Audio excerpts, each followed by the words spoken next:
మొన్న ఒక వీడియో చేశాను కదా క్రికెట్ బెట్టింగ్ ఆడొద్దని. అందులో చెప్పిందంతా కూడా 100కి 200% కరెక్ట్. తమిళ్లో నిజంగా మీ అందరూ కూడా చేతులెత్తి మొక్కుతున్నాను. మీరు ఒకవేళ ఈ క్రికెట్ బెట్టింగ్ ఆడుతూ ఉంటే దయచేసి ఇప్పుడే ఈ క్షణాన్ని దాన్ని వదిలేయండి. ఎందుకంటే మీకు చాలా ఫ్యూచర్ ఉంది తమిళ్లో. దాంట్లో రాబట్టేది కానీ సంపాదించేది కానీ ఏమీ ఉండదు. నిజంగా నువ్వు ఈరోజు ఒకవేళ నువ్వు 10,000 కొట్టినా అది నీకు 10కి ఇంకో 50,000 తీసుకుపోద్ది. నీ డబ్బులతో పాటు కాకుండా అప్పుల పాలైపోతావు, ప్రాణాల మీద తెచ్చుకుంటావు. అంతవరకు తీసుకెళ్ళ తమ్ముడు. అంతవరకు మీ జీవితాన్ని నాశనం చేసుకోకండి. దయచేసి మిమ్మల్ని నమ్ముకున్న మీ ఫ్యామిలీ కానీ లేదా పెళ్ళి అయ్యుంటే మీ భార్య బిడ్డలను కానీ వాళ్ళని ఉసురు పోసుకోకండి ఫ్రెండ్స్.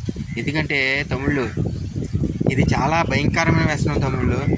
కనీసం మందు అలవాటు ఉన్నవాడు, అంటే మందు తాగమని చెప్పట్లేదు నేను, మందు అలవాటు ఉన్నవాడు ఒక క్వార్టర్ తెచ్చుకుంటాడు, ఒక హాఫ్ తెచ్చుకుంటాడు, తాగి తింటాడు, పడుకుంటాడు, తెల్లారికి ఏదో పనికి వెళ్తాడు, అలా అయిపోద్ది. కానీ ఇది ఎటువంటి వ్యసనం అంటే సిగరెట్లకి మందులకి ఇటువంటి, అంటే నేను చెప్పింది ఇప్పుడు అవి చెయ్యండి అని కాదు తమ్ముళ్ళు, చెప్తున్నాను ఉదాహరణగా. వాటికన్నా భయంకరమైన బానిస అనమాట ఇది. అది ఎంత పెట్టి వ్యసనంగా మారుతుందంటే మీకు మీ ప్రాణాలను కూడా తీసేసుకునేంతవరకు కూడా మీరు వెళ్ళిపోతారు. దయచేసి తమ్ముళ్ళు మీ అందరికీ చెప్తున్నాను, దాని నుంచి ఇప్పుడే వదిలేండి తమ్ముళ్ళు. మీకు చాలా ఫ్యూచర్ ఉంది చెప్తున్నాను. మీరు అందులో కోల్పోయింది మళ్ళీ రాబట్టాలని కనుక అందులో దిగారంటే మళ్ళీ మీ గోయి మీరే తోకుని అందులో దిగుతున్నట్టే. దయచేసి దీని నుంచి మరి విముక్తి ఎలాగానని అడగొచ్చు తమ్ముళ్ళు. ప్రతిదానికి ఒక సొల్యూషన్ ఉంటుంది. ఆ సొల్యూషన్ కూడా నేను చెప్తాను. మీరు దయచేసి ముందు దాని నుంచి దాన్ని పక్కన పెట్టేయండి. మీరు మీ ఫ్యూచర్ని ఆలోచించండి తమ్ముళ్ళు. ఒకటి చెప్తున్నాను, వాళ్ళు ఒక సైట్ ఏర్పాటు చేసి ఇన్ని మంది ఆడేది నువ్వు నేను కాదు, ఎన్నో కోట్ల మంది ఆడుతున్నారు. అక్కడ సైట్లో అటువంటి బెట్టింగ్ పెట్టేది ఒకడే పెడతాడు. అటువంటప్పుడు ఇన్ని మందికి డబ్బులు ఆడు ఒక్కడే ఎలాగిస్తాడు? ఒక పాయింట్ అర్థం చేసుకుంటాడు. బెట్టింగ్ వేసేది ఈ ప్రపంచంలోనే ఆడుతున్నారు. నిజంగా ప్రపంచం అంతా కూడా ఆడుతున్నారు. మనం ఇండియాలోనే కాదు, ప్రపంచం అంతా ఆడుతున్నారు బెట్టింగ్. అయితే వీళ్ళందరికీ ఒక హెడ్ అన్నవాడు ఉంటాడు.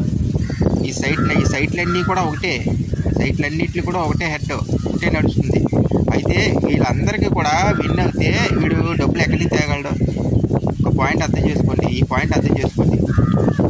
వాడికి అంతా మనకి ఇచ్చేసి అంత కాదు కదా, మనకి అంత ఫ్రీగా ఎవరైనా ఇచ్చేస్తారు చెప్పండి? అర్థం చేసుకుంటాం. మన టాలెంట్ ఉంది, నేను క్రికెట్ బెట్టింగ్, నాకు క్రికెట్లో ఎవడ ఆడతారో తెలుసు. అస్సలు మీకు ఎంత నాలెడ్జ్ ఉన్నా మీరు ఎంత తోపులైనా సరే ఇందులో నెగ్గలేరు.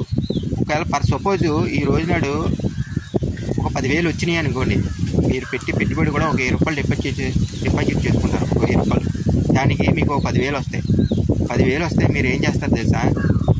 అందులో ఒక 5,000 అందులోనే ఉంచేస్తారు, సైట్లోనే ఉంచేస్తారు. ఒక 5,000 విత్డ్రా చేస్తారు.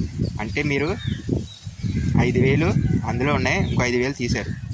మీ 5,000 కూడా మీరు మళ్ళీ 5,000 కూడా మీరు వేరే ఖర్చు చేసుకోరు, మీకు ఉపయోగించుకోరు.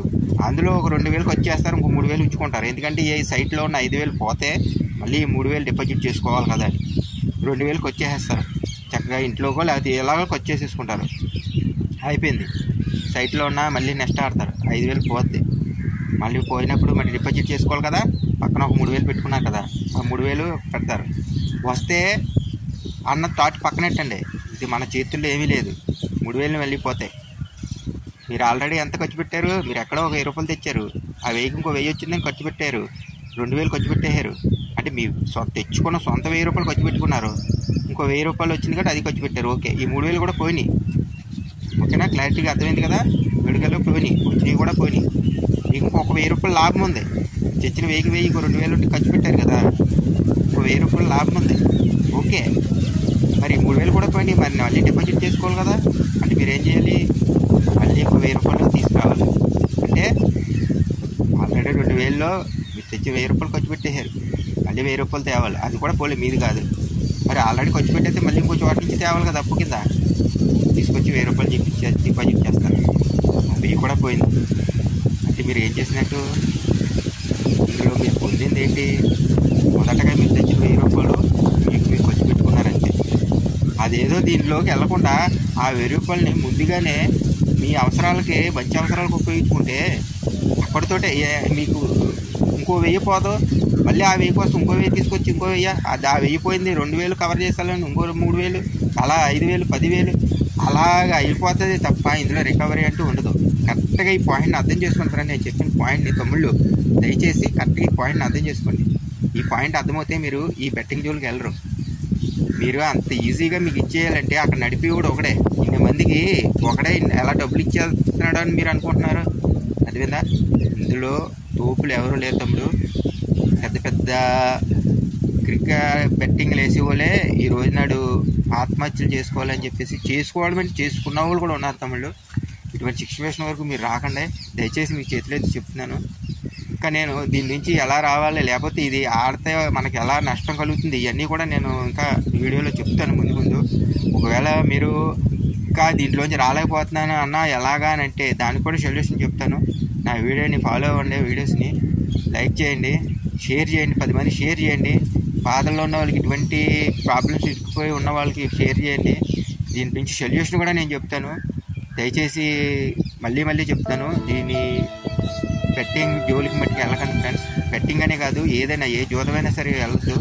కష్టపడి పని చేసుకున్న డబ్బులే మనకి ఎప్పటికీ కూడా ఉంటాయి తప్ప ఇలా ఈజీగా వచ్చే డబ్బు ఈజీగానే వస్తుంది, ఈజీగానే పోతుంది. దయచేసి చెప్తున్నాను, దీని జోలికి మట్టికి వెళ్ళకండి తమ్ముళ్ళు. మళ్ళీ చెప్తున్నాను, వీడియోని లైక్ చేయండి, నలుగురు షేర్ చేయండి. వాళ్ళు కూడా ఇటువంటి బానిసగా అయిపోయిన వాళ్ళు ఈ వీడియోలు చూసన్నా, నేను చేయబోయే వీడియోలు చూసన్నా మారుతారని చిన్న ఆశ తప్ప ఇంకేమీ కాదు. Thank you.